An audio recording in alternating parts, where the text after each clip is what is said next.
We'll now have a 5-minute intermission, and I'd like our panel who have been screening the questions to please bring them up, and we will head into the next 30-minute question and answer period in 5 minutes. Thank you.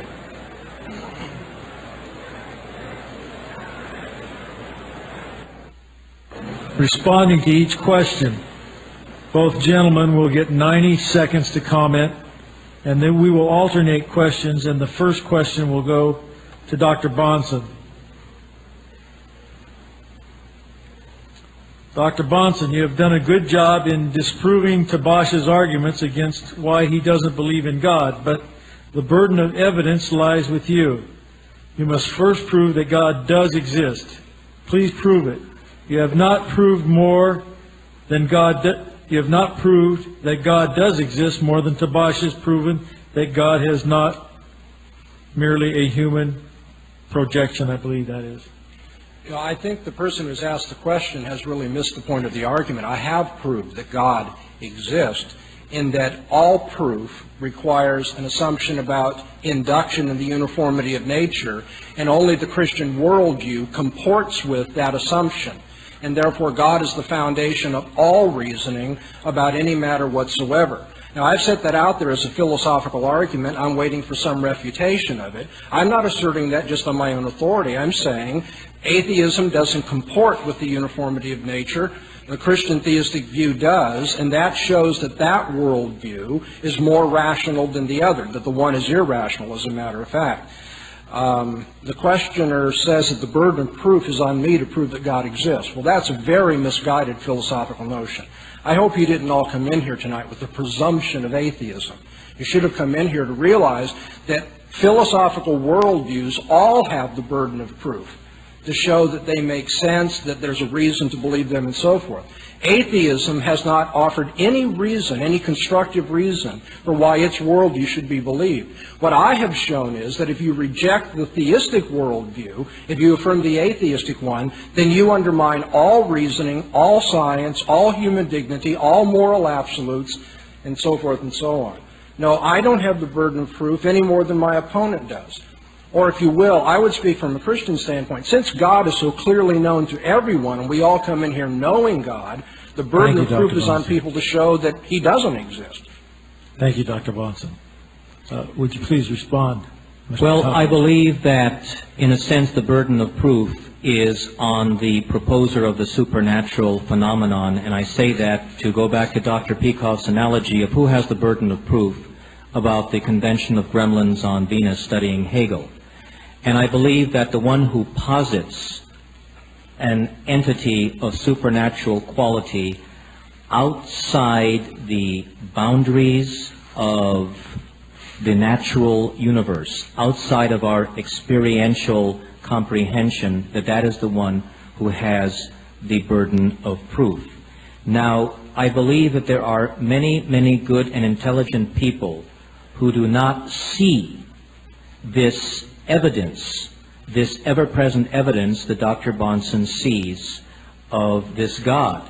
Dr. Bahnsen acts as if this God were somebody sitting in the audience who could be seen.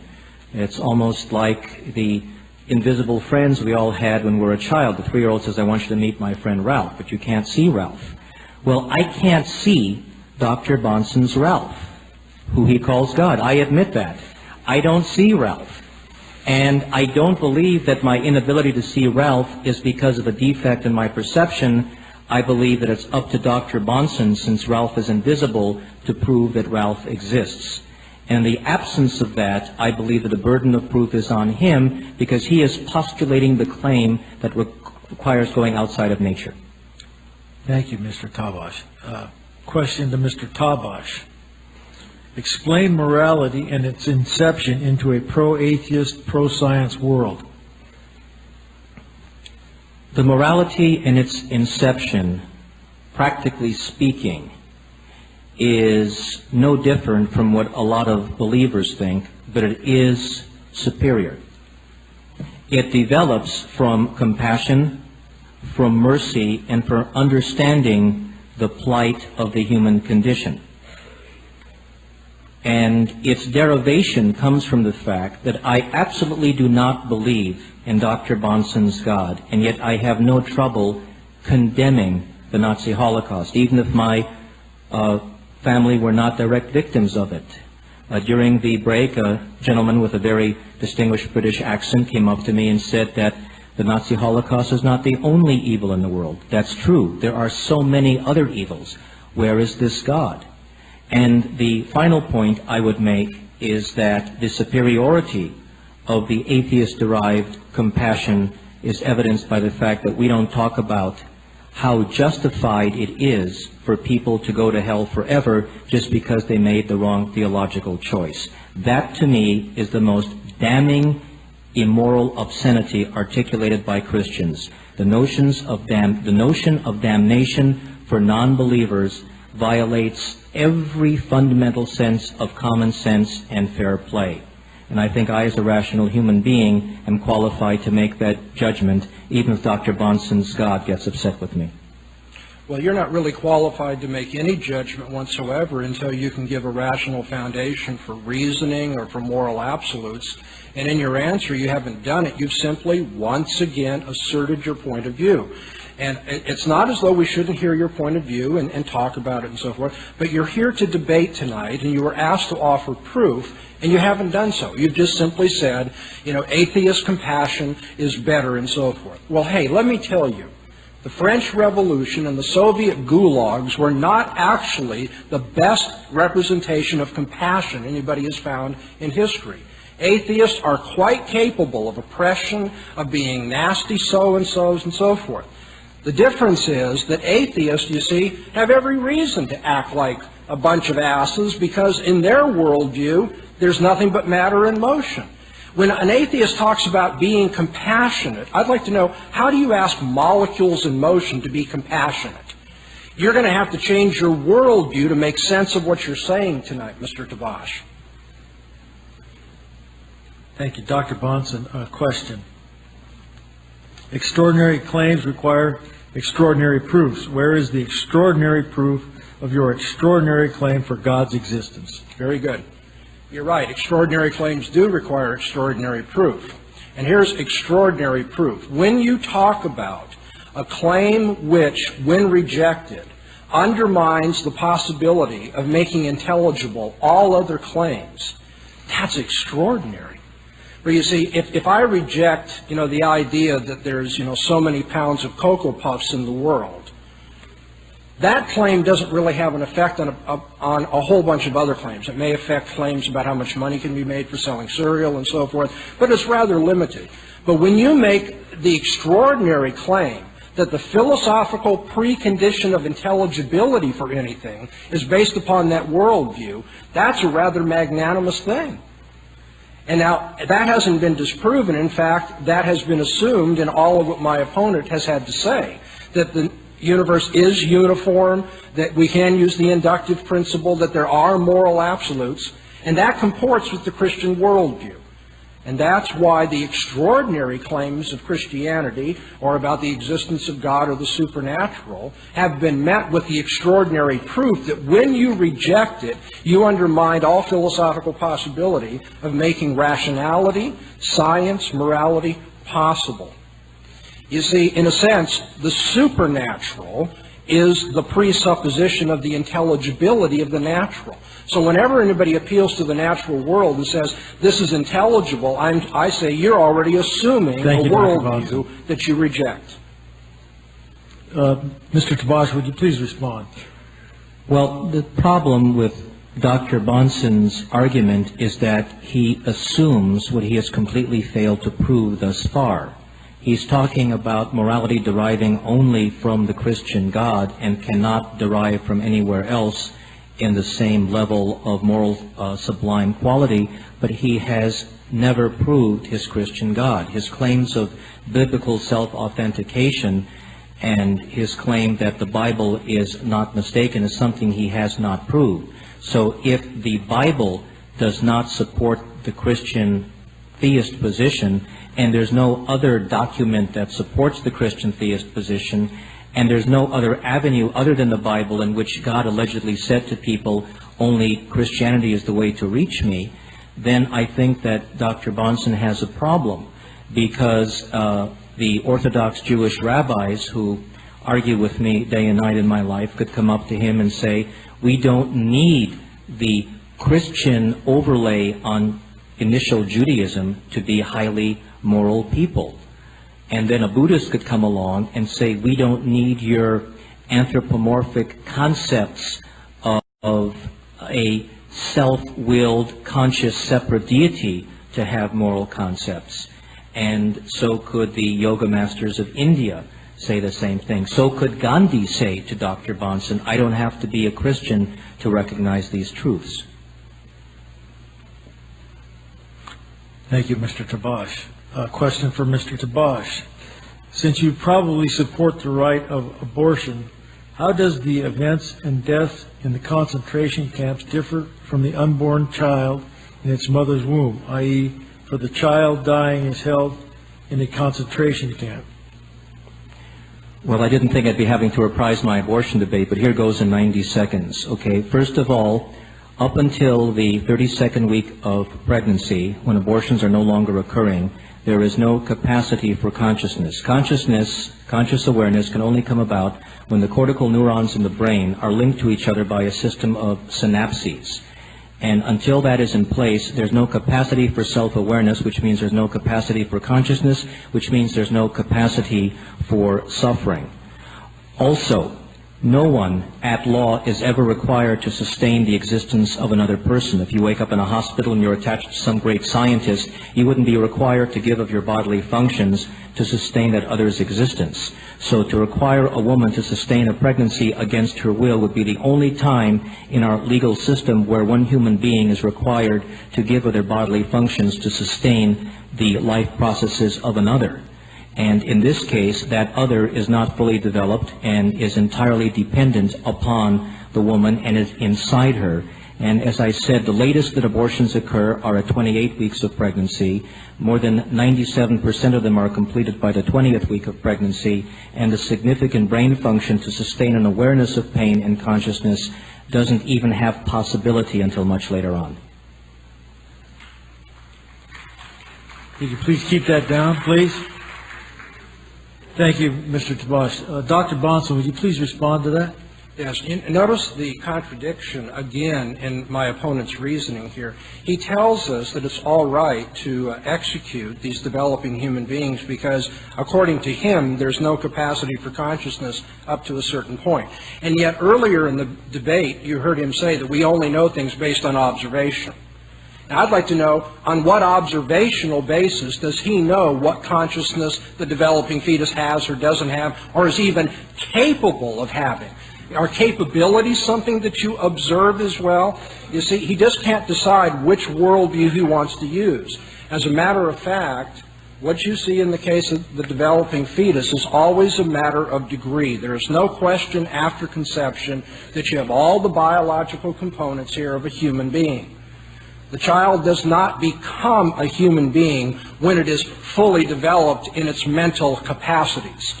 I can't believe a man who has relatives who were killed under that kind of thinking would now apply it to innocent unborn children.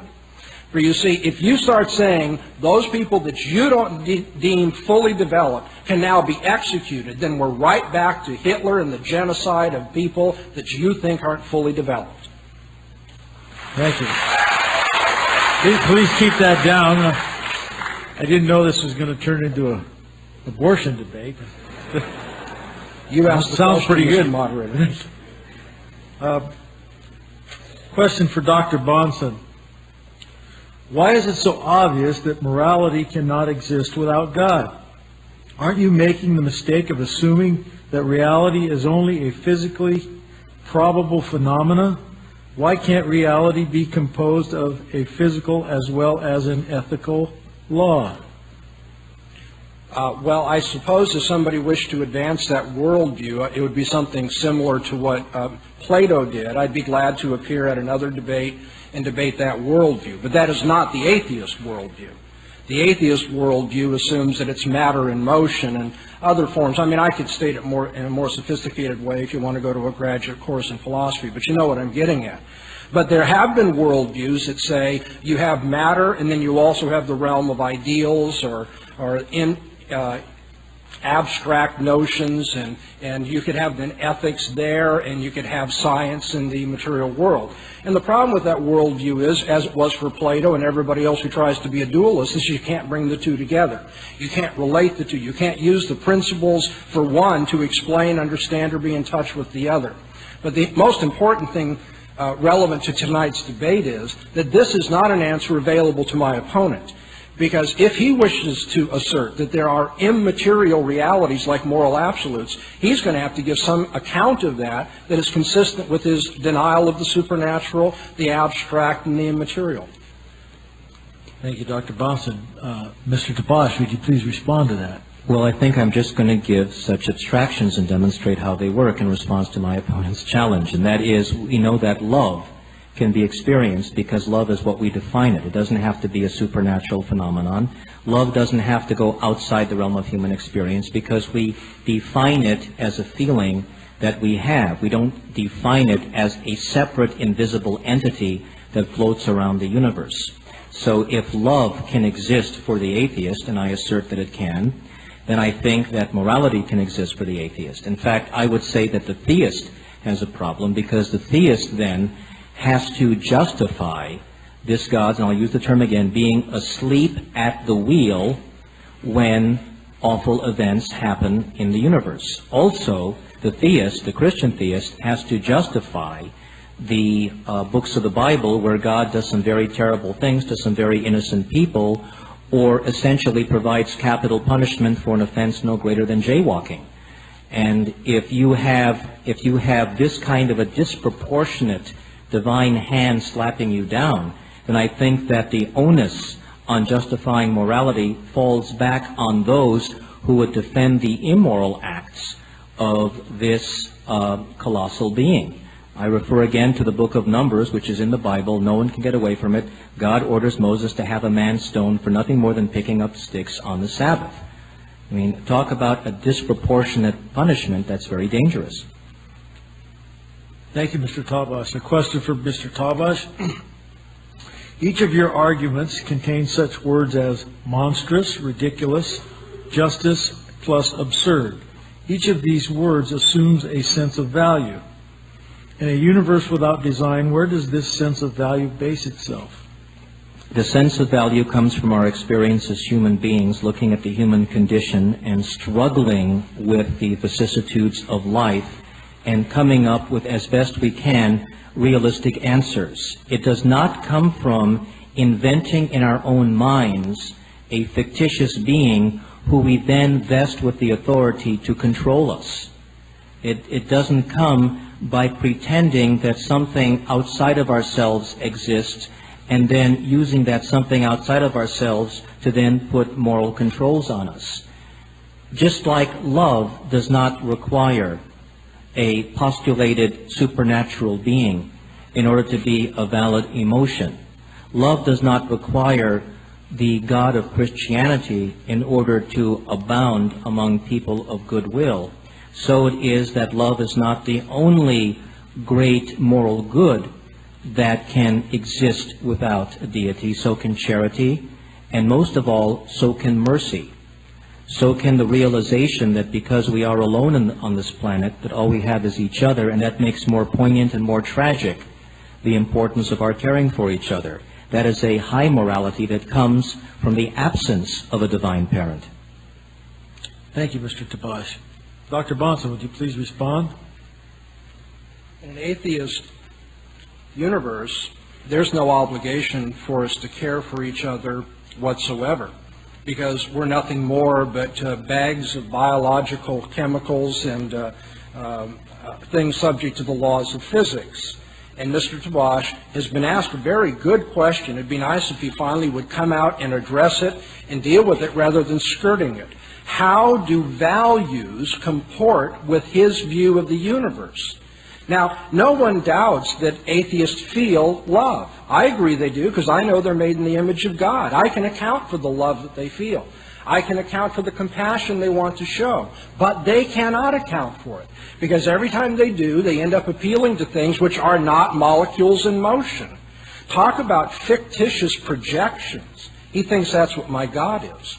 Without this God, we couldn't reason at all, make these moral judgments. But you make a fictitious projection that there's something like value or love when all you have to work with are molecules in motion. It should be commented somewhere along the line, because it's just not right for a man to keep making remarks that are distorted and false and just think he can walk away from that publicly. The Bible does not teach capital punishment for nothing more than picking up sticks. And yes, I know the book of Numbers, and yes, I'll be glad to debate that with you anyway. The man who picked up sticks defied God to his face. For that, he was executed. Thank you, Dr. Bahnsen. Question for Dr. Bahnsen. You say that the proof of God's existence is obvious, yet the only proof you mention is some complicated philosophical argument about inductive something or other, inferences, and what seems to me to be very indirect, subjective, circular logic. Is there any obvious proof for those of us who never took a course in obscure philosophy? Oh, sure.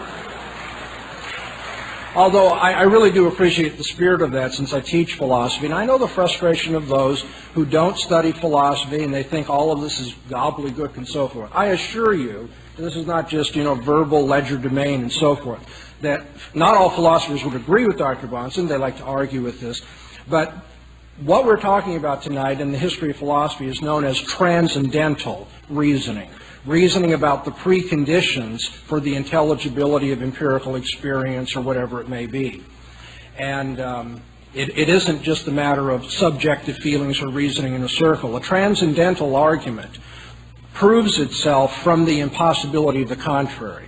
And I can give you passages in the Encyclopedia of Philosophy and other standard works, not written by Christians necessarily, that talk about that line of reasoning. That's what we're talking about here. Now, can this proof be understood by people who don't want to go through all the sophistication of a philosophy class? Absolutely.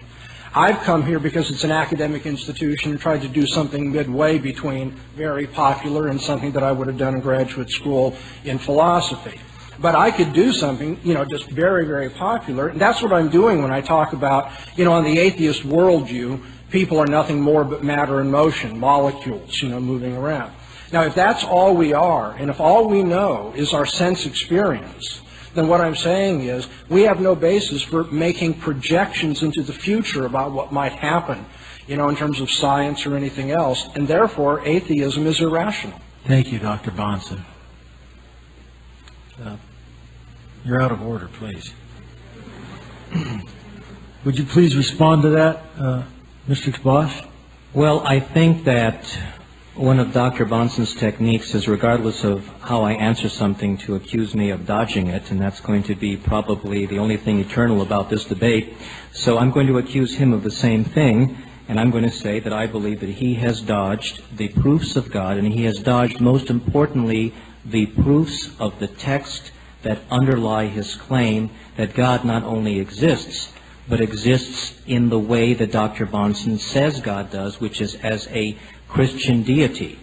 And so I believe that as long as Dr. Bahnsen gives what to me are totally weak responses to justify the inerrancy of the Bible, that regardless of his other appeals to things in a natural order, those other appeals would argue against a Christian God. Those other appeals, even if they showed a deity, would show a deity of universality. They wouldn't show a deity that is exclusively favoring only those who believe in Christianity. And so I believe that if Dr. Bahnsen wants to make his point for a theistic entity that is exactly as depicted in the Christian Bible, that Dr. Bahnsen has to be very careful to make sure that everything in that Christian Bible can be proven to be true beyond a reasonable doubt, as we say in the courtroom. And I think that he has not sustained that burden of proof. Thank you, Mr. Tabash. Mr. Tabash, if you say there is no God, how do you explain the existence of the universe? Well, I think that we have to talk about what we mean by God. If you're talking about Spinoza's God, then maybe we agree that the word God can have application. But Spinoza's God is not a separate being that can be prayed to. Spinoza's God is not a separate conscious being that says, okay, this person believes in Mormonism, this person believes in Catholicism, and I'm sending one or the other to eternal damnation. So, you see, the point is that if the universe is derived from an unknown beginning, that does not mean that our inability to yet concretely define that beginning, though I think we can have some greater assumptions than blind faith religionists can, that doesn't mean that we have to cling to superstition until the answer comes along. That doesn't mean that until we define viruses, we have to believe it was evil spirits making people sick. Certainly, the universe does show us certain things, and that is that the laws of physics are immutable and universal in the universe. If that's true, that does not allow for a transcendental being beyond the universe to violate those laws on one planet in the solar system a few thousand years ago. Thank you, Mr. Tabash. Dr. Bahnsen, would you please respond? Yes, I don't think that I have avoided any of my opponent's questions whatsoever, although I think repeatedly he has portrayed them in only half of what I said, say about self-authentication.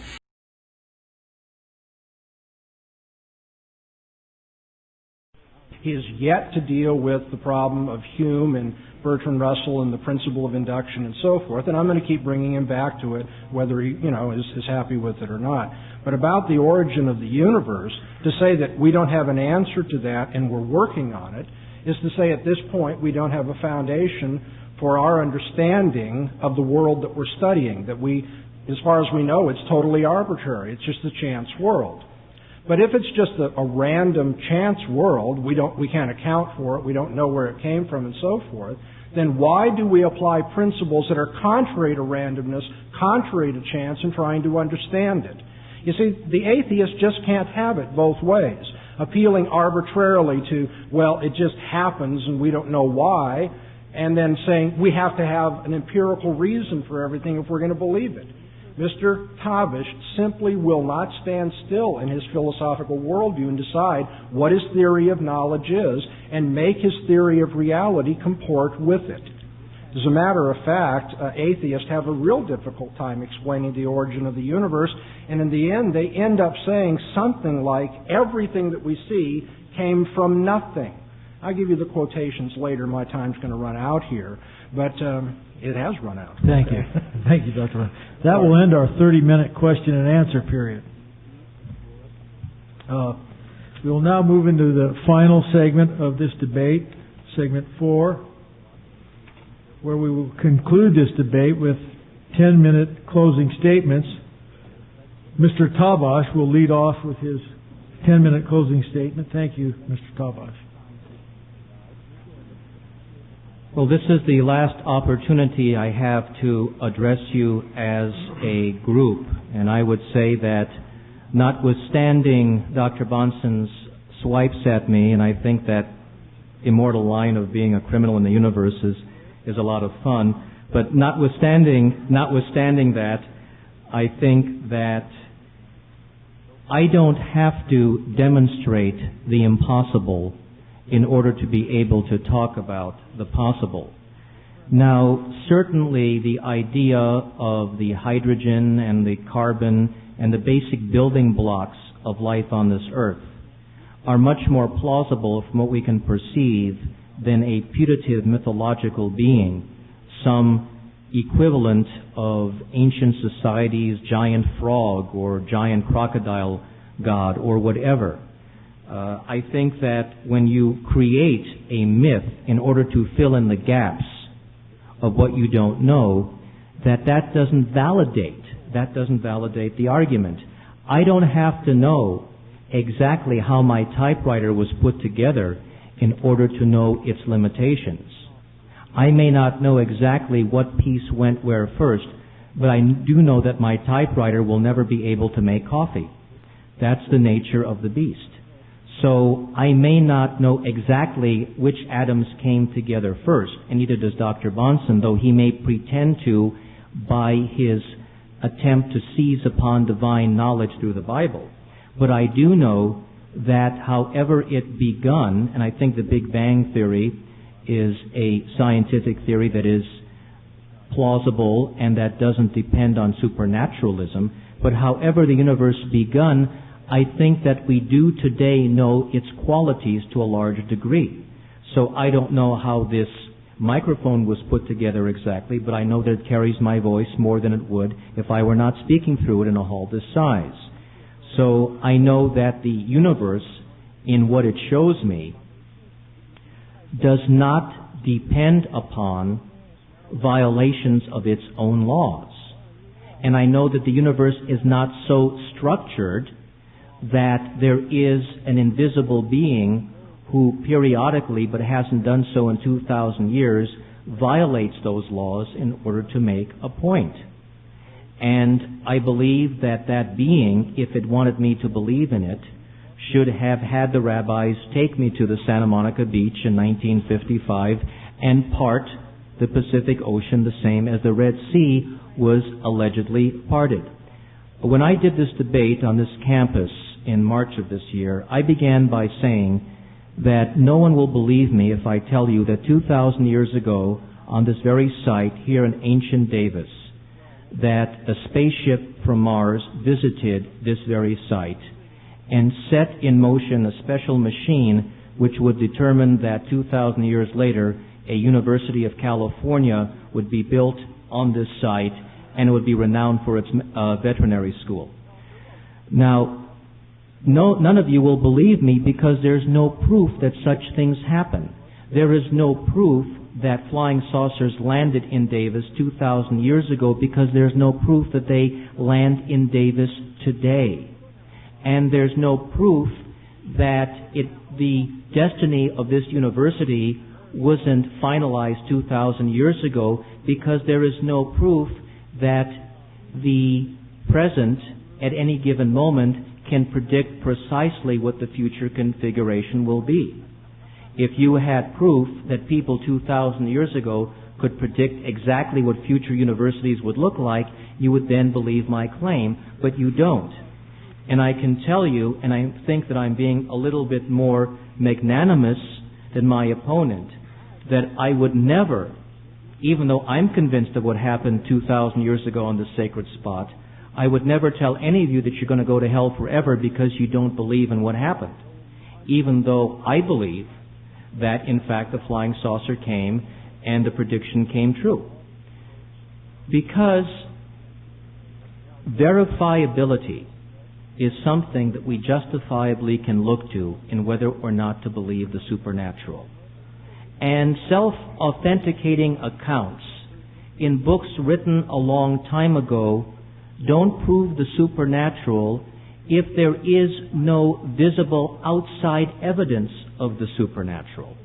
If Dr. Bahnsen chooses and wants to meet me somewhere in the California coast and demonstrate to me that he can walk on water, I submit and I pledge to all of you I will be duly impressed.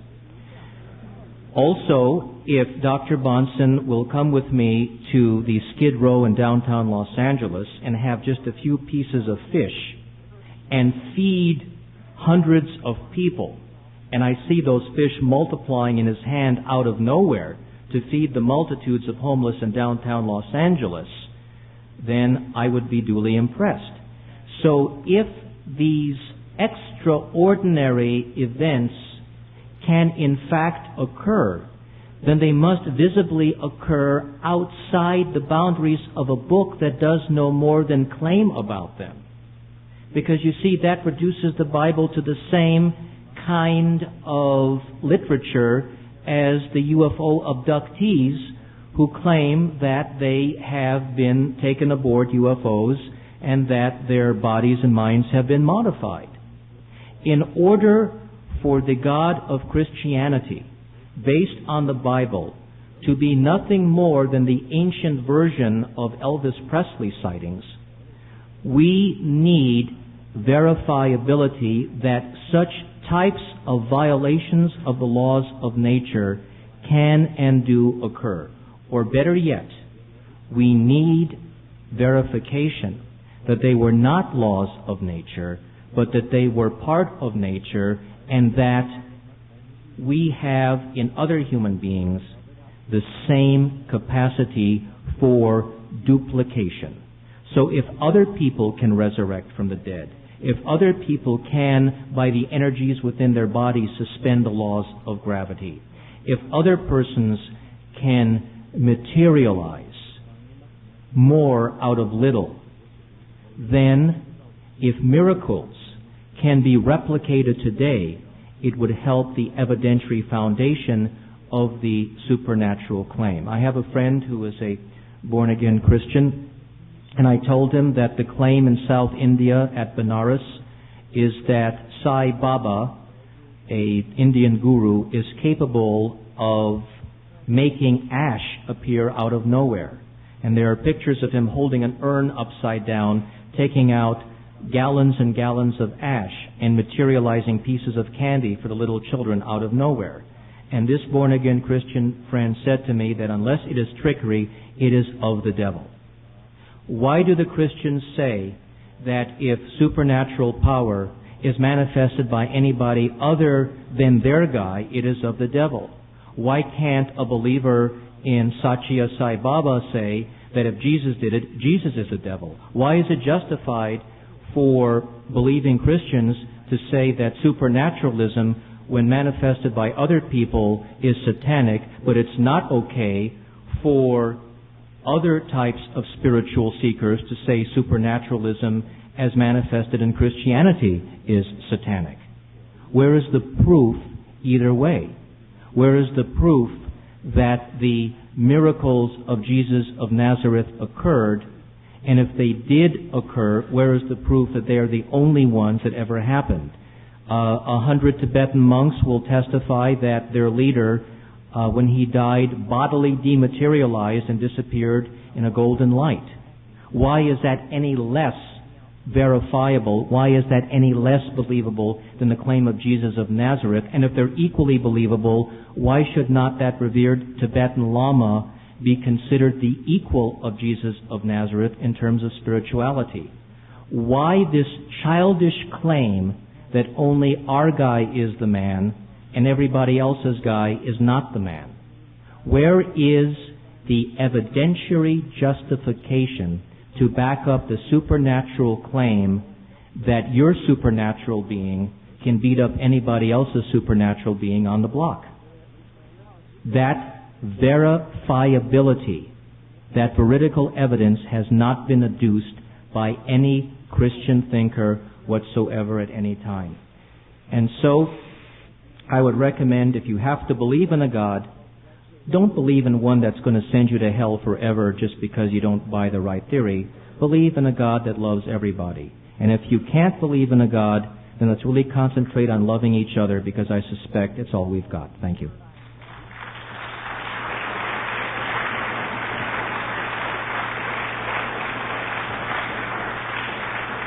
Thank you. Thank you, Mr. Tabash. Dr. Bahnsen, would you please give us your 10-minute closing statement? Well, what lessons have we learned tonight? I think this much is plain from Mr. Tabash's rhetoric about, burning in barbecue pits and things of that nature, and challenging God and claiming things about mythology, that having a sharp tongue is not a sure indicator of possessing an equally sharp mind philosophically or using cogent reasoning. Great emphasis has been placed in my opponent's speaking tonight upon the idea of visible verification. Well, in the book of 2 Peter, chapter 1, the Apostle Peter makes this claim: "For we did not follow cunningly devised fables when we made known unto you the power and the coming of our Lord Jesus Christ, but we were eyewitnesses of His majesty. Now, just reading the verse doesn't prove that to be true, but you need to be aware that the nature of the system he's arguing against says God has provided visible verification. And so when he keeps saying we've got to have it, we have to have it, the point is it's been given. And according to Peter, he wrote this at a time when people could check out the claims after all. Hostile witnesses could easily have disproven it if they wanted to. He said it has come into history. We have the empirical verification. Now, a much stronger claim, you see, and this is the one that Mr. Tabash really relies on, is that even apart from claims like this in a dusty old book with, inauthentic authorship and all these kind of pathetic, unproven, slanders that he gives against the book, he'd say, well, you can make that claim, but it's just implausible. Over and over again, we've heard about the plausibility or the implausibility of this, that it's more plausible about flying saucers than about miracles and resurrections, whatever it may be. But remember that the way in which you, and I'm talking to all of us, whether we happen to agree with me or with him, all of us just have to understand this is a matter of intellectual integrity to note. What you think is plausible is a reflection of your basic conception of reality and how you know what you know and how you should live your life. Plausibility is rated by your worldview. It doesn't bother me in the slightest that he finds the miracle claims of Christianity implausible.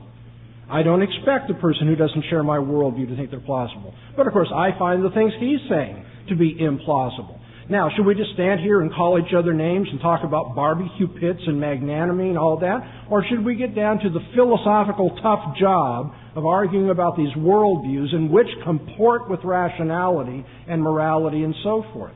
And this is what Mr. Tabash has not done tonight. The bulk of Mr. Tabash's argumentation has simply been philosophically irrelevant.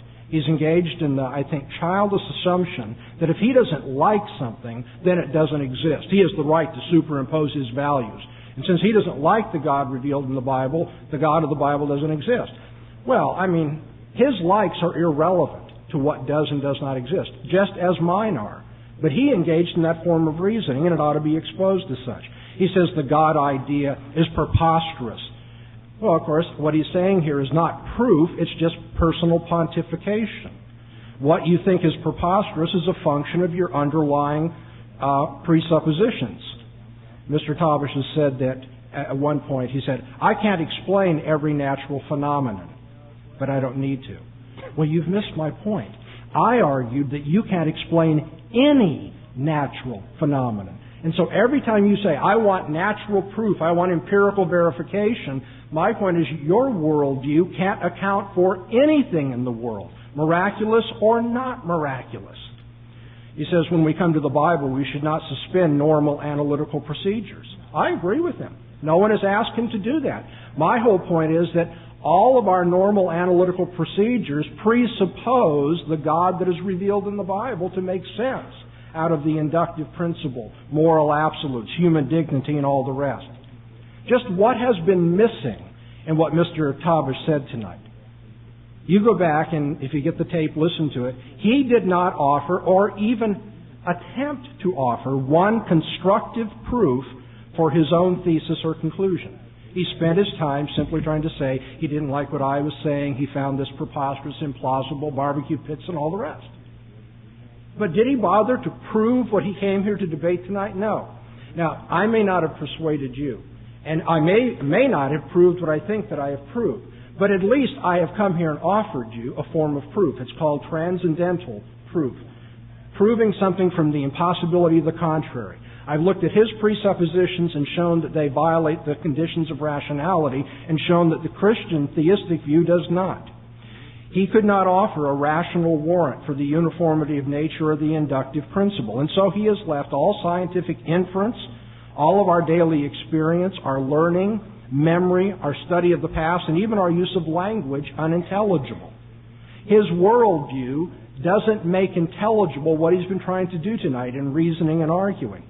In fact, he's even engaged in the just egregious self-contradiction in his theory of knowledge that we only know things on the basis of empirical experience, and that he's made all sorts of claims that have nothing to do with empirical experience, including the claim that we only know things based on empirical experience. He couldn't defend his ready appeal to moral absolutes. He couldn't show why he wasn't being arbitrary when he condemns one thing and condones another thing. My opponent never explained how atheism allows that humans have more dignity than snails or dogs. How love is anything more than some kind of, indigestion that you feel. How life could arise from non-life. He had no answer that accounts for laws and concepts and rationality. He simply couldn't cogently answer the challenges that were given to him. On the other hand, the proof of God's existence is that without Him you cannot prove anything at all, whether in science or ethics or just ordinary human experience. You can't make sense of or offer rational evidence for the inescapable assumption of uniformity, which atheism violates. That assumption is foundational to all thinking and all reasoning. You can't coherently assert any kind of moral evaluation or judgment if people are nothing more but molecules in motion. And so we found tonight that atheists are uncomfortable with the need for being tough-minded in philosophy. I know that they can be ridiculing us, and I'm certainly sorry when any kind of debate, comes down to that, even if I have engaged in that. But tough-minded philosophical thinking has just not been found in the case that he's tried to offer. Atheists thoughtlessly profess, and they are emotionally committed to an underlying worldview that happens to render the reasoning, science, and ethics they want to do unintelligible. If atheists were consistent with their uncritical, fundamental beliefs about the nature of reality, they aren't, of course, but if they were consistent, they couldn't make sense of what we all take for granted, from toothpaste to the planets. So contrary to their professed theoretical presuppositions and actual practice in the real world, in debates before real university audiences, atheists pretend that there's uniformity in nature, that they can appeal to the absolutes of ethics. But on atheist presuppositions, you can't intelligently account for reasoning or discourse or debate at all. What I'm saying here simply is that Mr. Tabash is a living contradiction. He cannot account for his fundamental convictions about the world, about life, and about how we know what we know. Indeed, it's evident that he's not even thought seriously and critically about such matters because he just wanders into self-contradiction when he starts talking about these basic matters. He's indulged in reasoning which is really, and I don't mean this personally, pathetic for its arbitrariness and its contradictory character, for its unproven, emotion-driven pronouncements. Basically, a line of thinking which violates the fundamental criteria of rationality. The atheist is satisfied to ignore the need for intellectual justification and explanation, the need to gain consistency within his total beliefs, and the need to demonstrate systematic cogency in his overall perspective on the world, man, and values. And in this light, atheism, for all its proud boast of scholarly adequacy, is a kind of intellectual adolescence which refuses to think hard, face the facts, and be tough-minded. Atheists live, when all is said and done, and you push them, by blind and contradictory faith about how we know what we know and what the nature of reality is. Atheism is arbitrary and irrational, all the while dressing up in the costume of rationality. Philosophically speaking, it's really much closer to superstition, undisciplined reflection and wishful thinking than to science. No wonder the Scripture says that it's the fool who says in his heart there is no God. Paul says, professing themselves to be wise, those who are unbelievers, they became fools. That is not name-calling. That's a description of what happens to your reasoning when you will not admit the obvious. Mr. Tabash is in a lot of company, but the fact that there are a lot of people who do that sort of thing doesn't make his thinking any less superstitious or arbitrary. He is simply taking his intellectual autonomy for granted. Thank you very much.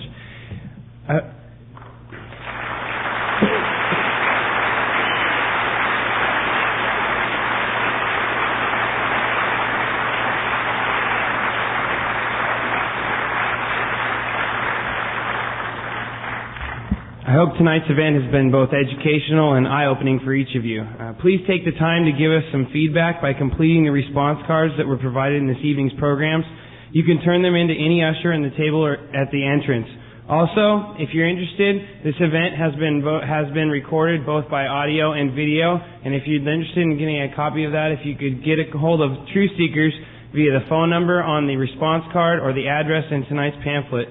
Another additional note, tomorrow night, Truth Seekers will be sponsoring Mr. Greg Bahnsen once again in Chemistry 194 at 7 p.m.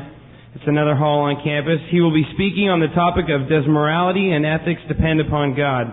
This will be an excellent opportunity for you to hear his thoughts once again and to articulate your own as he will be fielding questions from the audience firsthand. Truth Seekers would also like to thank the Ramada Inn for providing the accommodations for this evening. In addition, a special thanks to all those who have aided physically and financially in making this event take place. Thank you for coming and have a safe trip home. God bless you.